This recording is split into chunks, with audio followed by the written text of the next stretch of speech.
Hi, it's Daniel O'Connor, and this is all about the reuse of surplus assets, particularly focused on the needs of space and decant managers. Watch this video if you're interested in reusing and redistributing surplus assets from your building clearances and finding homes for those assets even before the building clearance date. By the end of this video, you'll have a really good idea of the services that we offer and how we can help you. And we suggest that if you're really interested, you can join the webinar, details at the end. These items should never become a waste. I'm sure you agree. You have a regular schedule of clearing buildings, moving staff around, decanting buildings from one to another. And the symptom of this is you generate a lot of surplus assets. And those assets might end up becoming wasted or in the skip or in the dumpster or piled up in corridors because it's time consuming and problematic and quite manual to find homes for those new assets quickly. Often, if you're using a spreadsheet or you're sending out emails, that becomes a bottleneck to participation and a bottleneck to scaling that up across the organisation. When you do get claims coming in via a spreadsheet or the phone or emails, it's hard to keep track. If you're donating to third parties off the estate, it's quite time consuming to arrange for that procedure. It's also hard for your staff in your organisation to find out what's actually surplus as part of the building clearances, because dates move, requirements change, and no one's ever sure what's actually available, what's actually being booked for others. So there's a bit of confusion. Often staff might book an item and then at the last minute cancel it, which gives you a problem. And kind of to summarise, the surplus assets aren't given the priority they deserve because there's a lot of time critical milestones and deadlines that need to be hit, and the surplus assets just kind of get in the way. There's often little or no storage to act as a buffer for those surplus assets. And actually in the new projects, which you're decanting into, there's a buy new culture, so all that stuff's generally new. All of those issues end up causing this sort of scenario. What happens if those issues continue? Well, assets continue to get scrapped. You might have a storeroom that just gets piled full of stuff and that's mismanaged, that becomes expensive. And because it's all sort of unorganised and unmanaged, it all ends up being last minute. So you end up firefighting the whole time. And one thing that's becoming more apparent now is, the staff on your estate, they don't want to see this sort of scenario. It's a bit of a reputational damage. And so, people kind of expect that we are sorting out the waste problem. And obviously, if you're disposing of assets or you've got assets under store and it's mismanaged, that's a high cost. So that's what will continue to happen if you don't fix this problem. How are you going to fix the problem? Well, this is all about better internal collaboration, more efficient, more effective communications. One solution is to build an online portal where you can upload your inventory in one go from a spreadsheet. That inventory is then presented to the rest of the estate, and staff who are part of the decant can book assets as they move. Any assets that are left over can be booked by other staff. Any assets that are left over after that can be booked by third parties, charities, schools, whatever, or can be moved into storage. Because it's in one place online, it means that people aren't emailing you, calling you, having to come down to the building and visit to check the asset. What's really interesting about having the marketplace is you can display assets from one building decant, another building decant, a third building decant, so that staff can see what's available now, what's going to become available next month, what's going to become available the month after. So you can actually show your whole decant schedule, and staff can then plan their procurement needs around that. And they can actually watch an asset so that on the system you can actually see how many people are watching each asset, and you can communicate with those people and work out who's getting what. And the system can also track where the asset is, where it needs to go to, what needs to be done to make sure that asset gets transferred safely. Yeah, that's the power of a marketplace.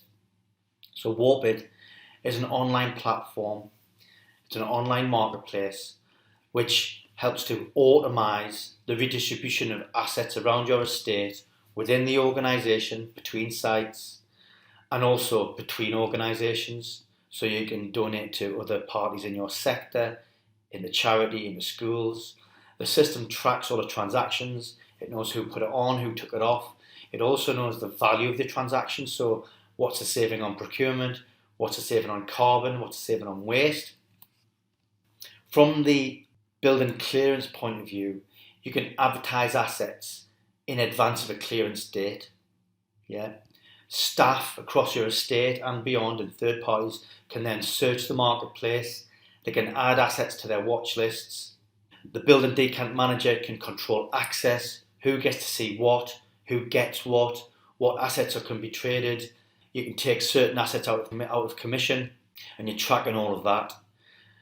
The system focuses on matching an asset while it's still in its old point of use, so that assets move from point of old use to point of new use, not point of old use, store point of new use. Yeah, so cuts out that double handling. And a big part of this is that you can advertise your assets to third parties in charities, schools, and others in your sector to reduce disposal costs if you don't want that asset on your estate anymore. So one part of this is when you present your assets on a marketplace, staff can then see them. They can book assets for what they need from each building clearance. They can see what's going to become available in the future, and that's called a watch list. So they add their assets to the watch list. The building clearance manager can then communicate with that list of people around that certain asset. And what that means is, when that building clearance date comes, all of those assets have already found a home, the transport's been arranged, and off they go. That obviously reduces any need for storage, but if you do have storage, you don't have to move it into storage and out again, so it reduces double handling. A large part of this is the automation of that whole transaction. So at the minute, you might have a spreadsheet, you might have an email list, and you're going back and forward, making sure people are getting what they need. But on our system, if somebody adds an asset to the watch list, the building clearance manager can communicate with them.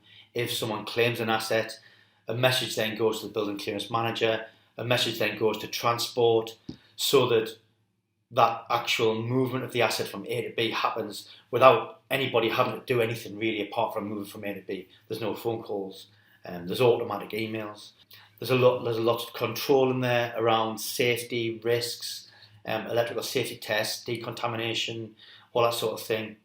The building clearance manager can take assets off the system if they're not compliant with what they need in the estate, and they can decide to move assets straight to charity if they wish.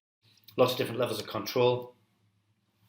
And also, when you're doing a building decant, you've got this whole list of inventory and you're communicating that list out to the whole estate, and the building clearance manager can actually control that list.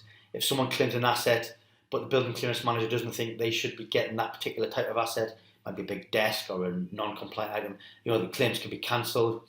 If suddenly a sale falls through or a project gets delayed and all the dates for the building clearance have to move, the building clearance manager can actually move all those dates on the inventory in bulk. They can change details of the inventory in bulk. They can transfer ownership of the assets. So there's all these nice features which mean that you're not having to manually update a spreadsheet, all quick and easy. So how it can work is, and how it does work across our customer base, is when you're doing a building clearance, let's say you're clearing a building in a few months, you can have the assets now. Departing staff then get to choose which assets they're going to take with them. You can then advertise anything that's left over to other staff internally. If other staff internally don't want those assets, then they can be advertised to preferred partners in your sector. If they don't want those assets, it can be advertised to charities and schools. If they don't want those assets, they can then be sold to staff or moved into storage, or let's hope not, or scrapped. So there's a cascading priority redistribution through the system, which all happens automatically. And obviously, When you're passing your assets into the charity and school sector, it has a much bigger impact. Instead of you having to pay to dispose of those assets, they're going on to a second life and having a big impact on the community. And we track all of these savings so that at the end of a building clearance, you can then show the stakeholders how much you've saved from doing this process. And then once you've done one building clearance and saved X amount of pounds, dollars, carbon, waste, you can take that demonstration of your effectiveness to the next project and probably use the savings as a business case to get more support so that the next project's better, slicker, and more resources. So what's our impact? We're saving a lot of money in the university and healthcare sector. I will drop this link into the description below and you can peruse this in your own time. But these are monthly savings. What are our customers saying? Well, our customer happiness monthly average score has never been below 8 out of 10. 1,800 customers have given us 10 out of 10 in the last 2 years. Have you ever given anybody 10 out of 10? We must be doing something right. And what I'd suggest is if you click here, this page shows end user endorsements. And what you'll find if you scroll this page, the link's in the description, if you scroll this page, you'll see that the end users are very happy that they've got a tool that they can easily reuse items within their estate and beyond. And they're also saying it's easy to use. Yeah. So please spend some time and scroll that in your own time. So if this has piqued your interest, you might want to consider the following questions. Would it be beneficial to you to be able to match out your surplus assets well before a clearance date, even while the previous staff are still using the assets? Would you like to ditch your spreadsheet and have some automatic tracking so that you don't have to spend all that time updating your spreadsheet? Would you like to stop the sort of emails and the calls and people getting in touch with you to ask if they've got this, have you got that, all that to and fro? Would you like to have more control about who gets what? Would you actually like to track those savings so you can demonstrate your effectiveness? Would you like to be able to automatically advertise items to the community and schools and charities? Would you like to relinquish your store or take pressure off the storage that you do have? And would you like to give your staff an easy tool so they can declutter their assets even before the building clearance? If you've answered yes to any of those, then what I would suggest is you should join our next webinar. The link's in the description. In that webinar, I can go through the system in detail and you can ask questions and I can demonstrate particular parts that you're interested in. You might also want to invite anyone from procurement, facilities management, sustainability, waste or logistics. So click on the link below. In the meantime, if you want to drop me any emails, please do with your questions. Other than that, I'll thank you for your time. Have a great day.